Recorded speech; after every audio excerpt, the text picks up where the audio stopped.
It's not elder brotherly. It's patronizing. It's condescending attitude. For a matter of fact, one politician called Modi a Brahmin. And that's why his politics is so oppressive. If people were happy with what was happening in New Delhi, they wouldn't have voted for Modi. If people were happy with what was happening in the swamp in Washington, they wouldn't have brought Trump, hotelier into the Oval Office. Anything to do with Hinduism, they hijack it and they make it South Asian. But any other faith or any other culture, they give their own space. If you have funders, even Indian billionaires funding South Asia departments at universities like Harvard, and all they do is write about the caste system and religion, but not about the Indian growth story, about what's happening in India, I think you need to rethink. Those billionaires need to rethink where the money is going. Australia was thinking of having direct flights from Sydney to Bangalore. In the advertisements, they had a big snake saying, travel to India, you'll find snakes. So the direct flight is an improvement, but the big snake is not. Hello, a very good evening.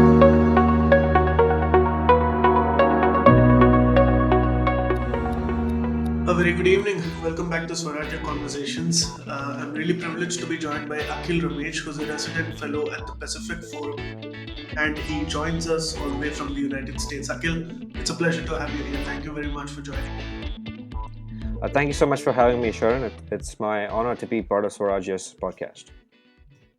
Akhil, it's an honor to have you here as well. And for anybody who follows strategic affairs, I think the last 7 to 10 days have been filled with a lot of updates. The 20th Chinese Communist Party's Congress took place, where Xi Jinping even gave an address, and the address by itself is very significant in the sense in which China envisions its way forward, and it's a significant shift. The national security strategy was unveiled by the White House as well, and President Biden made some scathing remarks against Pakistan, to which Pakistan is protesting till this day. So, in that sense, I think we've just overlooked a lot of things because of a few movie releases in India and a few other things that are happening, which is also important. But I thought we could have this conversation, and this would be very timely if we had this conversation today. Um, So let's begin with this. Right now, with the Ukraine war happening, with a lot of changes in terms of the dynamics between great powers, how do you observe the way forward going from here? And I'll begin with a very open-ended question, and then I'll go into the specifics of things.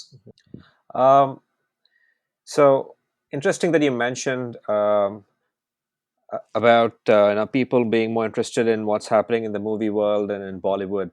But that's been the major issue. Strategic affairs, foreign policy has always been a thing for the bourgeoisie, for people in New Delhi or people in Washington or people in the capitals of the world. Common man was never interested in foreign policy. Common man was interested in putting food on the table and probably a Bollywood movie. So these were the basic requirements and the attainment. Foreign policy and strategic affairs were bigger questions left for people who are much older and with more fancy degrees, like I guess myself. So, getting to the point on what's happening with Ukraine, I think it is changing. What was a bipolar world is becoming a multipolar world. And interestingly, like you clearly mentioned about the national security strategy and China's Congress, I think there's a lot of competition happening, in particular between the US and China. And as the world splits into multipolars, I think each one will have their own strategic interests. And even within that, there will be a fracturing of the world into democracies and autocracies. I think the White House has been consistently talking about fracturing the world into two camps, which is democracies and autocracies. And I think as India's relations with China uh, get more tougher and tougher, and the border dispute gets more challenging, I think it would move closer to the West, even though it will not lose, even though not losing its multipolar position. So that's a tricky situation that India is in, and Ukraine crisis is making it even more trickier for India. But you see a sense of dichotomy when it comes to India's statements. And I'm gathering this both from the MEA statements on various occasions when, say, a foreign leader or any government would have made a comment on internal issues in India, or maybe that of Dr. Jaishankar, because he's the most popular one among here. You see, there is a fascination with moving towards the West of late as well by sharing technologies and increasing cooperation. But there is also that elder brotherly attitude by the West, which is sort of discouraging India from going much more closer. You're being too nice. It's not elder brotherly. It's patronizing. It's condescending attitude. Yes, Uh, so, I mean, to be honest, that comes with it. So the West has always had this attitude towards the Orientalist, so towards the Orient, because they've always been technologically advanced, at least in the past 100 years. They've been far ahead in the Industrial Revolution.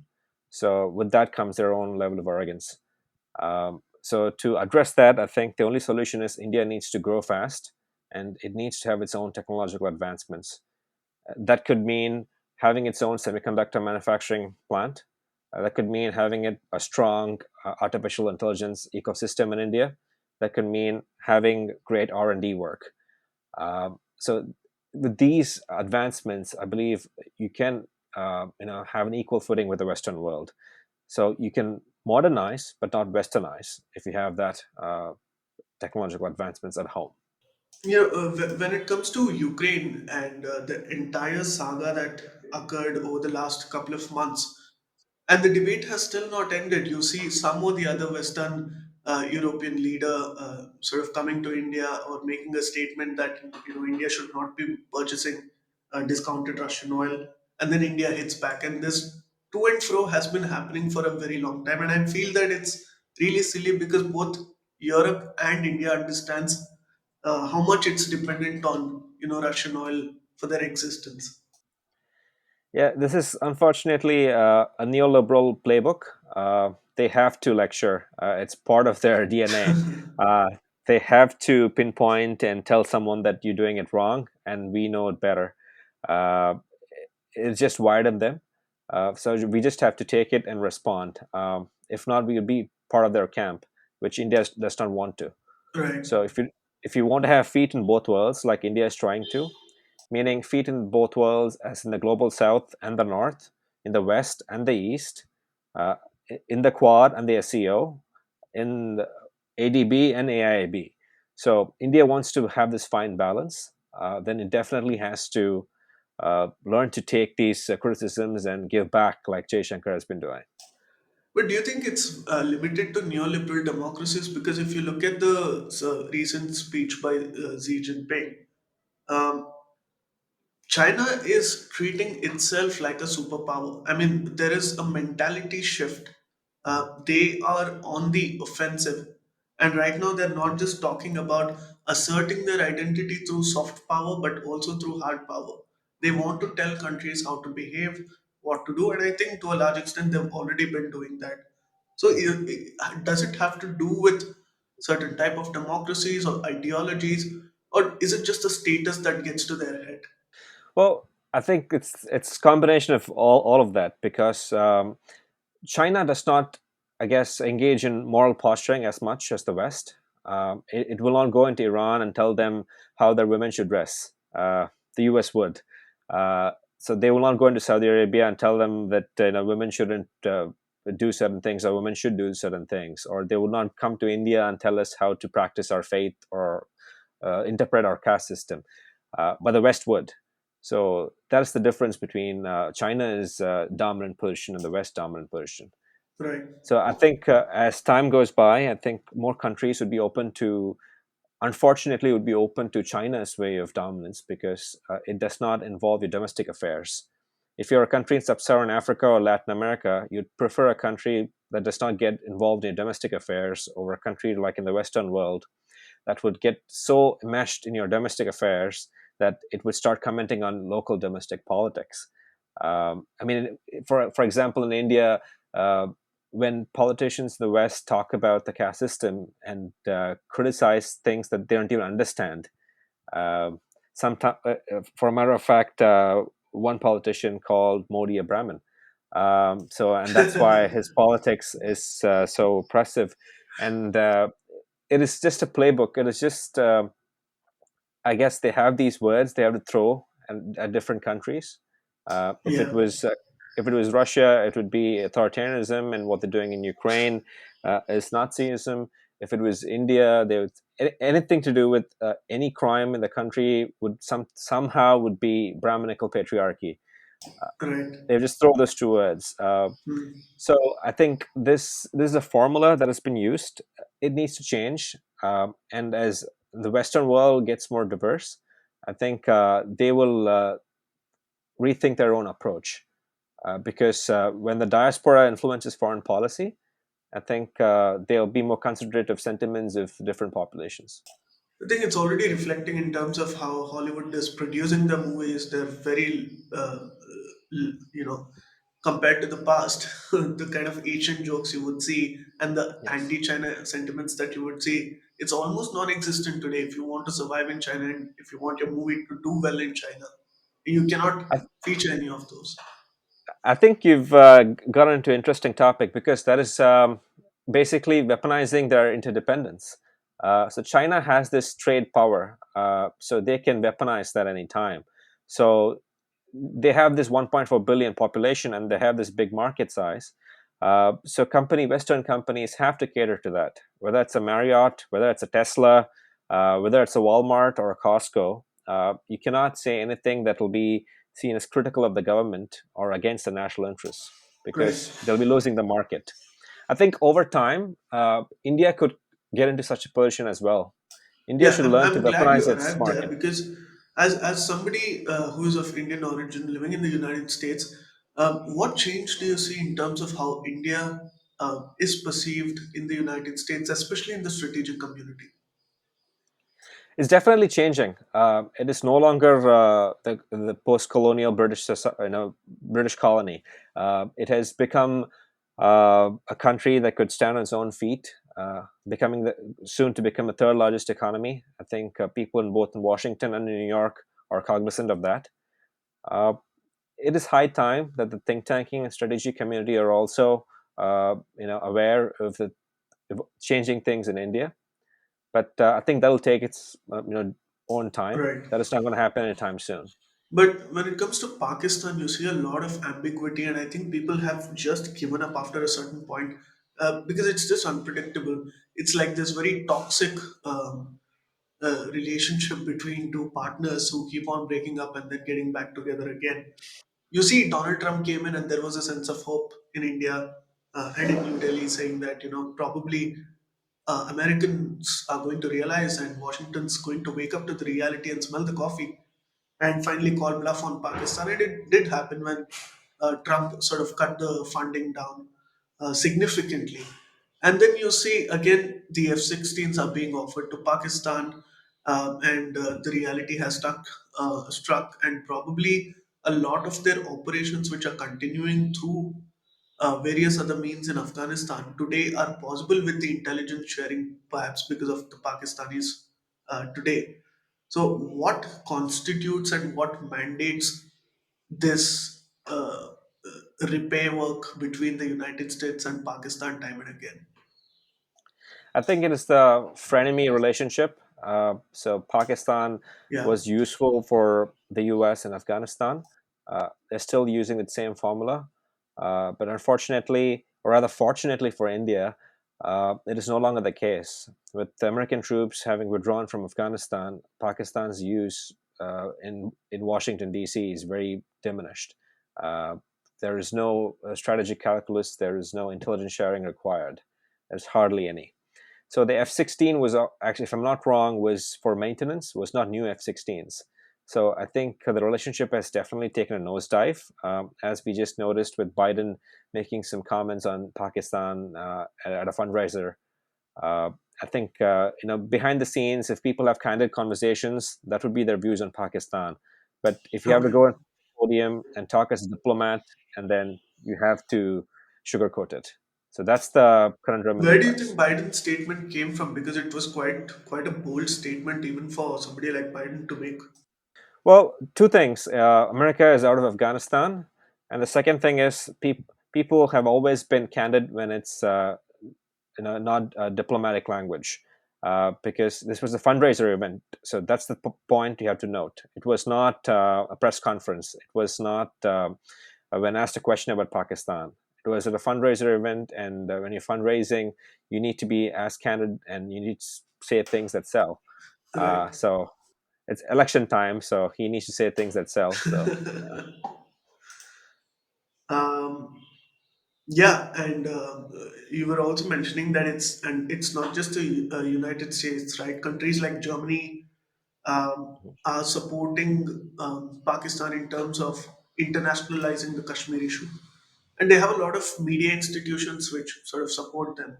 It may be private or public, but they have a similar policy when it comes to this. And we can see that happening. Yeah, it was actually, if I'm not wrong, it was Brahma Chalani who wrote the lurid Orientalism of Western media.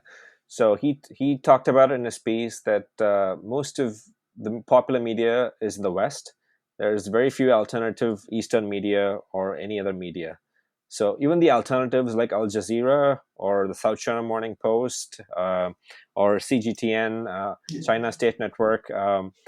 They have their own opinions and they have state Sure. influences. So they don't provide a good alternative. So India does not have a huge media conglomerate like the Americans have. You don't have the equivalent of Time Warner. Uh, Indian media is quite Yeah. limited to India. Uh, people in America or in Europe do not watch Indian media or follow as much as Indians follow Western media.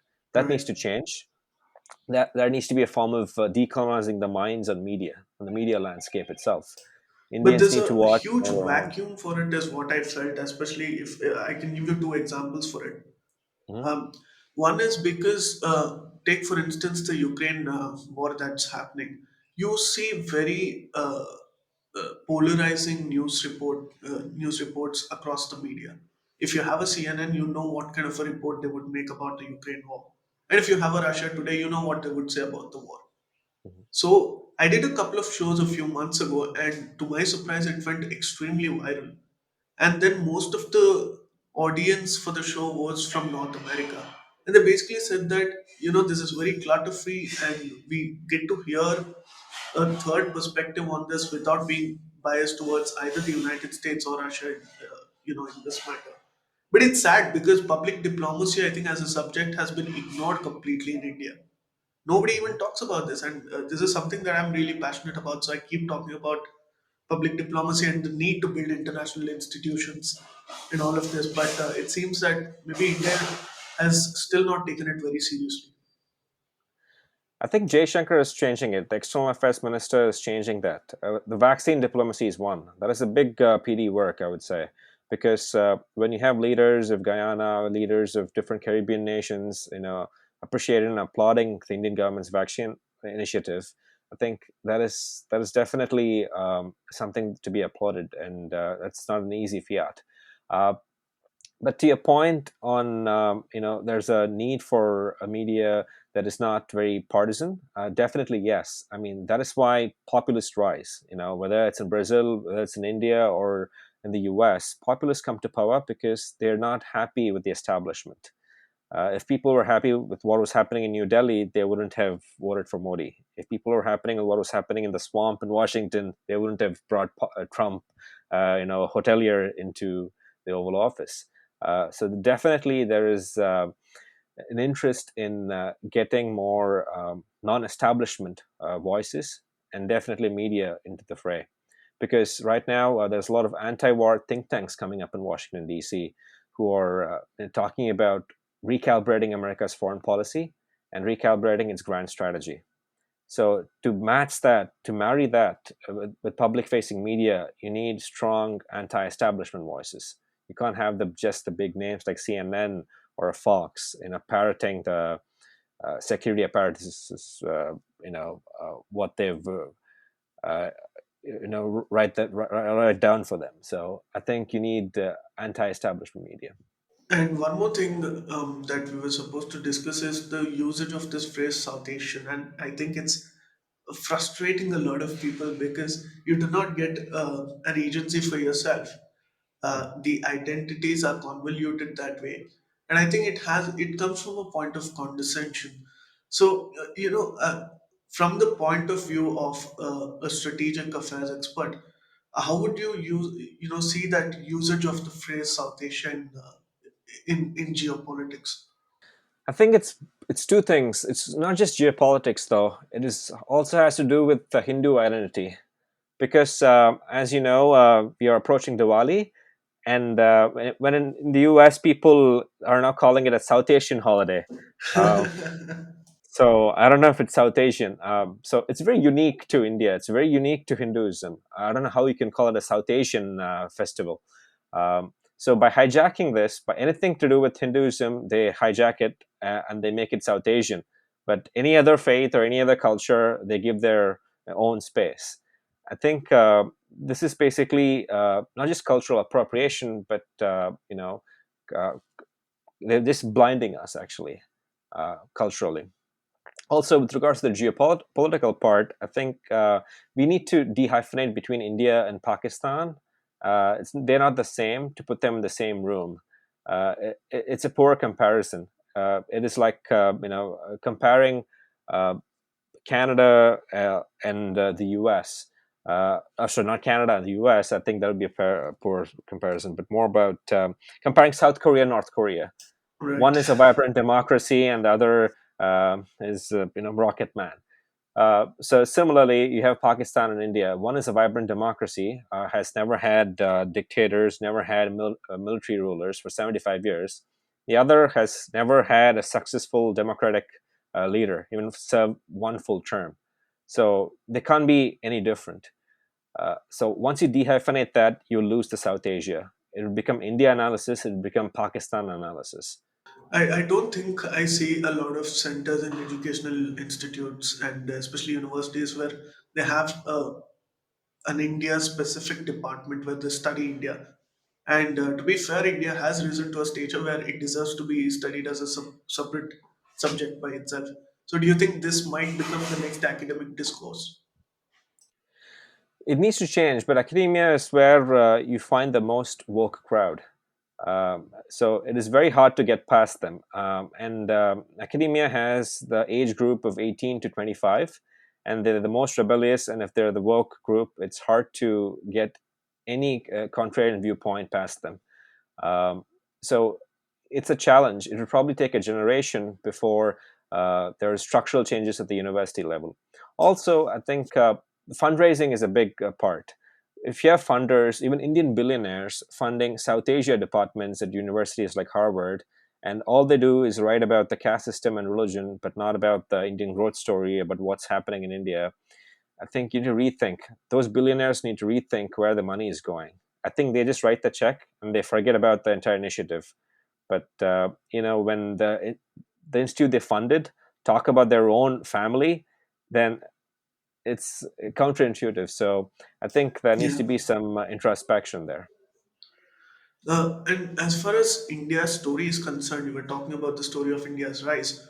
But maybe to a Western audience, which is perhaps uh, viewing this from a tertiary perspective, you see the representation of India's foreign policy being the same. It's the same story from the 1960s when India's resonated with, say, the non-alignment policy or something like that, and people still think we believe in non-violence and Gandhi.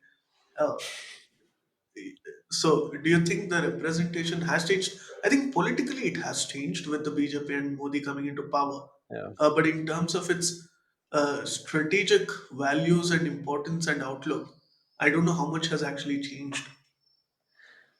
I think it has and has not.